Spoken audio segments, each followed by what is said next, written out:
여러분 안녕하십니까? 이 시간 시대의 소망 14장에 관해 살펴보고자 합니다.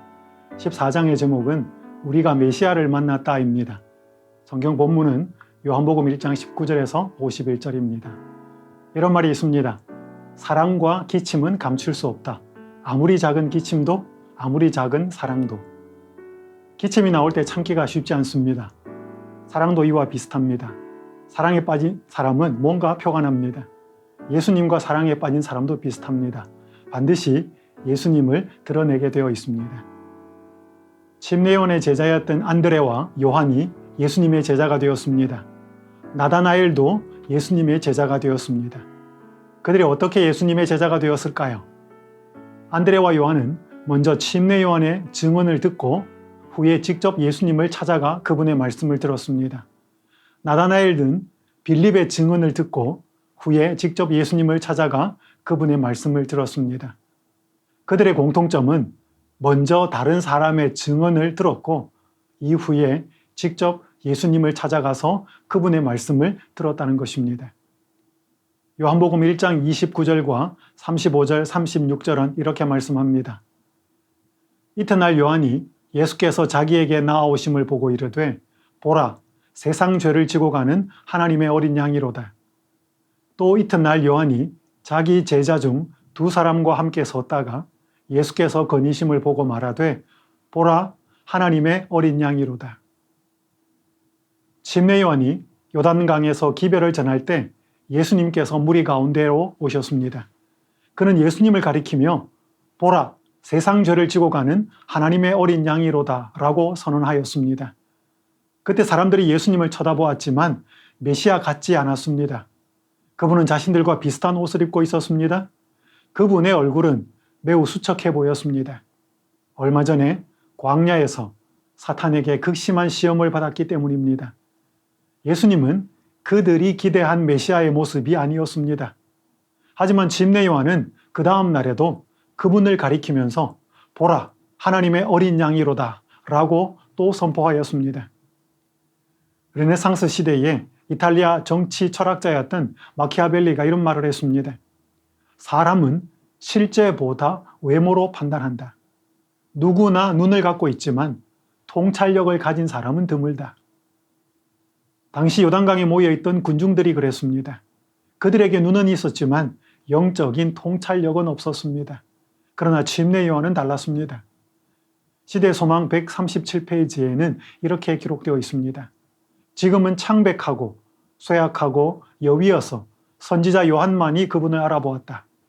그러나 예수님을 바라본 사람들은 그분의 얼굴에 거룩한 동정과 뚜렷한 능력이 어우러져 있는 것을 보았다. 모든 눈길마다 얼굴 전체에 겸손과 말할 수 없는 사랑의 표정이 깃들어 있었다. 당시 예수님은 매우 수척했지만 내면의 아름다움이 겉으로 드러났습니다. 모든 눈길마다 얼굴 전체에 겸손과 말할 수 없는 사랑의 표정이 깃들어 있었다. 과연 어떠한 모습일지 참 궁금합니다. 참 보고 싶고 만나고 싶은 얼굴입니다. 당시의 군중들은 예수님을 메시아로 깨닫지는 못하였지만 뭔가 그분께 비범함과 따뜻함이 스려 있는 것을 알아차렸습니다. 침례 요한이 예수님을 하나님의 어린 양으로 증언하였을 때 그의 제자였던 안드레와 요한은 그 말의 뜻을 정확하게 이해하지는 못하였습니다. 하지만 스승의 말에 무언가 깊은 의미가 있을 것 같았습니다. 그래서 두 사람은 직접 예수님을 찾아가기로 하였습니다. 요한복음 1장 38절과 39절은 이렇게 말씀합니다. 예수께서 돌이켜 그 따르는 것을 보시고 물어 이르시되 무엇을 구하느냐? 이르되 랍비여 어디 계시오니까 하니 예수께서 이르시되 와서 보라. 그러므로 그들이 가서 계신 데를 보고 그날 함께 거하니 때가 10시쯤 되었더라. 그날에 안드레와 요한은 예수님을 직접 찾아가서 깊은 대화를 나누었습니다. 이것이 바로 그들이 그분의 제자가 된 결정적인 이유였습니다. 태미 멜턴이란 한 여성 전도자가 이런 말을 했습니다. 슬프게도 많은 사람들이 정기적으로 교회에 가서 하나님에 관해 배우지만 하나님을 잘 모른다. 우리가 교회를 오래 다니면서 하나님에 관해 배웁니다. 그런데 정작 하나님을 잘 모르는 경우가 많습니다. 우리에게 공적인 예배 시간 말고 예수님과 개인적으로 만나는 사적인 시간이 필요합니다. 말씀을 앞에 놓고 예수님께 질문을 하고 인생의 어려운 문제들을 내어놓고 그분께 기도하고 그분의 응답을 기다리는 중요한 시간이 필요합니다. 영어 단어 중에 듣다는 뜻의 listen이라는 단어가 있습니다. 이 단어의 스펠과 침묵하다는 뜻의 silent라는 단어의 스펠이 같습니다. 여기에 우리가 생각해 볼 것이 하나 있습니다. 그것은 바로 신자가 하나님이 말씀하는 소리를 들으려면 어느 정도는 그분 앞에서 침묵하고 잠잠히 기다리는 시간이 필요하다는 것입니다. 하나님이 금방 우리의 문제에 대하여, 기도에 대하여 답을 주기도 하시지만 그렇지 않을 때가 더 많습니다. 우리가 예수님을 알기 위해 개인적으로 말씀을 읽고 기도를 드리고 그분이 다시 답을 주시는 동안 그 앞에서 잠잠히 기다리는 그분과의 사적 만남이 필요합니다. 안드레와 요한이 예수님을 개인적으로 만났고 나다나엘도 그랬습니다. 요한복음 1장 47절과 48절은 이렇게 말씀합니다. 예수께서 나다나엘이 자기에게 오는 것을 보시고 그를 가리켜 이르시되 보라, 이는 참으로 이스라엘 사람이라 그 속에 간사한 것이 없도다. 나다나엘이 이르되 어떻게 나를 아시나이까? 예수께서 대답하여 이르시되 빌립이 너를 부르기 전에 내가 무화과 나무 아래에 있을 때에 보았노라. 먼저 제자가 되었던 빌립의 증언을 들은 나다나엘도 곧바로 예수님을 찾아갔습니다. 그는 마음에 의심이 들었지만 열린 마음으로 예수님을 찾아갔습니다. 예수님은 그를 알아보셨습니다. 빌립이 너를 부르기 전에 내가 무화과 나무 아래에 있을 때에 보았노라 라고 말씀하셨습니다. 나다나엘은 자신의 생애가 예수님 앞에 책처럼 펼쳐져 있다는 것을 알게 되었습니다. 나다나엘은 빌립의 말을 듣고 의심을 그대로 두지 않고 직접 예수님을 찾아갔습니다. 예수님을 개인적으로 알기 위해 노력을 하였고 그분을 안 결과 나다나엘은 그분의 제자가 될 수 있었습니다. 장로교회에 약 30년간 출석하던 한 여집사님이 계셨습니다. 신앙에 열심은 있었지만 마음 한편에 뭔가 하나님에 대한 두려움이 있었습니다. 몇 년 전에 유방암 판정을 받고 올 것이 왔구나 라는 부정적인 생각을 했습니다. 한 지인을 통해 여수 요양병원에 입원을 하게 됩니다. 어느 날 한 목사님의 새벽 기도회 시간에 참석을 했다가 영혼이 소멸된다는 기별을 듣고 궁금해졌습니다. 설교 후에 목사님께 질문을 했더니 그 목사님은 답은 주시지 않고 자신의 예언 전도회 6편의 설교에 링크를 걸어주었습니다. 그분이 한 설교를 들었는데 전혀 이해가 되지 않았습니다. 오기가 생겨서 1시간 30분짜리 설교를 그 6개를 한 달 동안 듣고 또 들었습니다. 계속 듣다 보니까 뭔가 조금씩 이해가 되기 시작했습니다. 후에 그녀는 그 요양병원에 있는 재림교회의 서적들을 읽기 시작했습니다. 그리고 마침내 재림교회가 어떤 교회인지, 이 교회가 전하는 기별이 어떤 것인지 확신을 갖게 되었습니다. 이 여집사님에 대한 이야기는 설교 끝부분에서 다시 말씀드리도록 하겠습니다. 시대소망 141페이지에는 이렇게 말씀합니다. 그가 제자가 된 것은 스스로 보고 판단했기 때문이다. 우리는 나다나엘처럼 하나님의 말씀을 스스로 연구하고 성령에 깨우쳐 주심을 위하여 기도해야 한다. 안드레와 요한이 그리고 나다나엘이 예수님을 직접 찾아가서 그분이 어떤 분인지 확인을 하였습니다.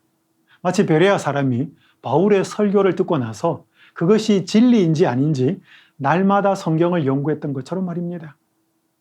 사랑하는 성도 여러분, 매주 목사님의 설교나 혹은 다른 사람의 말들을 그저 듣는 것에만 그치지 말고 진리를 직접 확인하는 진지한 구도자가 되시기를 간절히 바랍니다.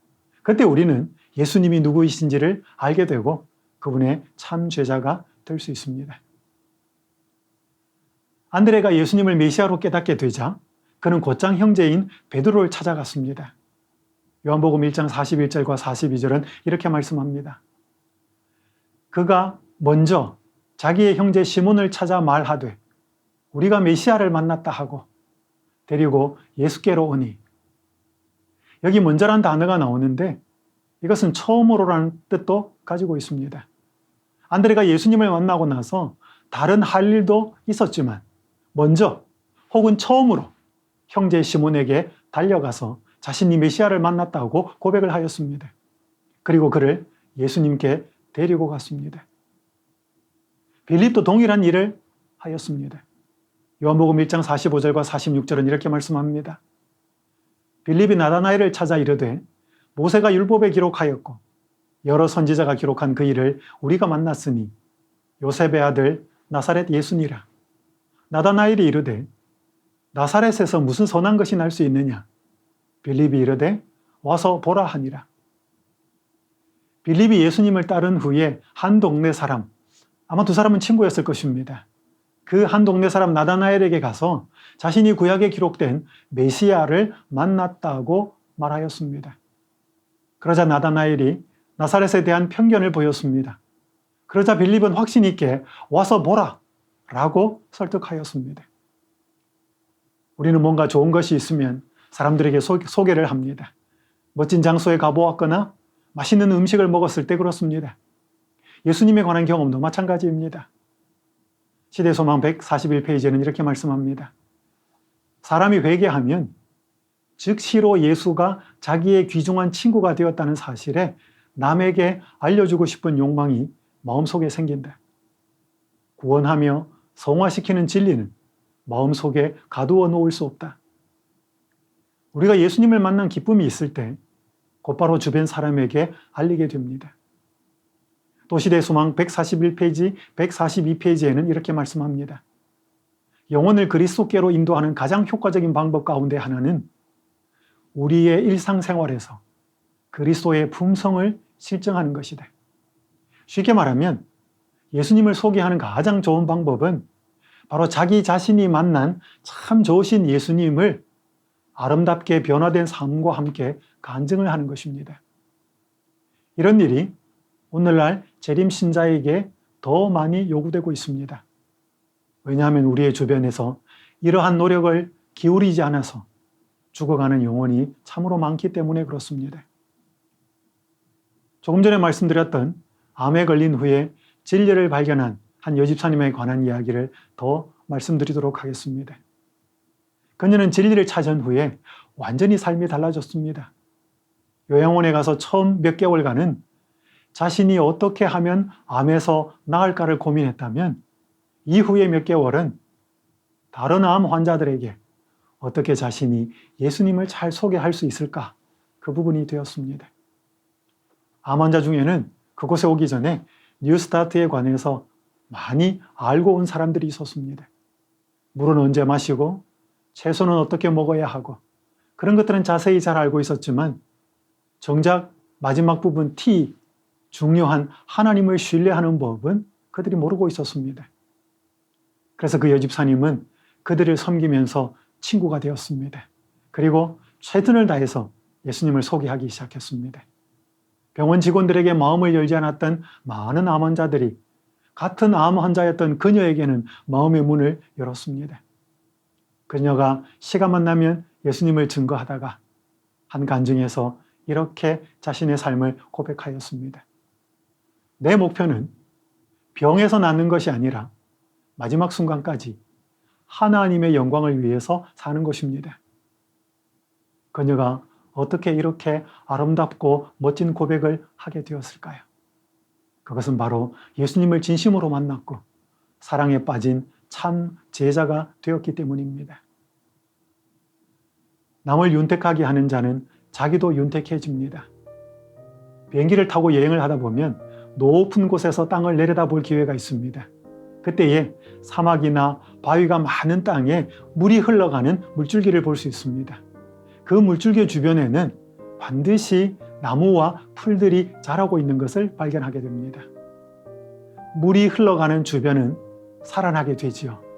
생명수와 빛 대신 예수님의 통로가 되는 자는 자신이 살아나는 가장 큰 축복을 받게 됩니다. 사랑하는 성도 여러분, 예수님과 개인적인 시간을 많이 보내시고 그분이 과연 어떤 분이신지 알고서 예수님과 깊은 사랑에 빠지는 시간을 가지시면 좋겠습니다. 그리고 그 좋으신 예수님을 주변 사람들에게 감동적으로 소개하는 참 제자가 되시기를 간절히 바랍니다. 하나님께서 우리가 이 아름다운 경험을 맛보고 살도록 축복해 주시기를 간절히 바라면서 이 시간 말씀을 마치도록 하겠습니다.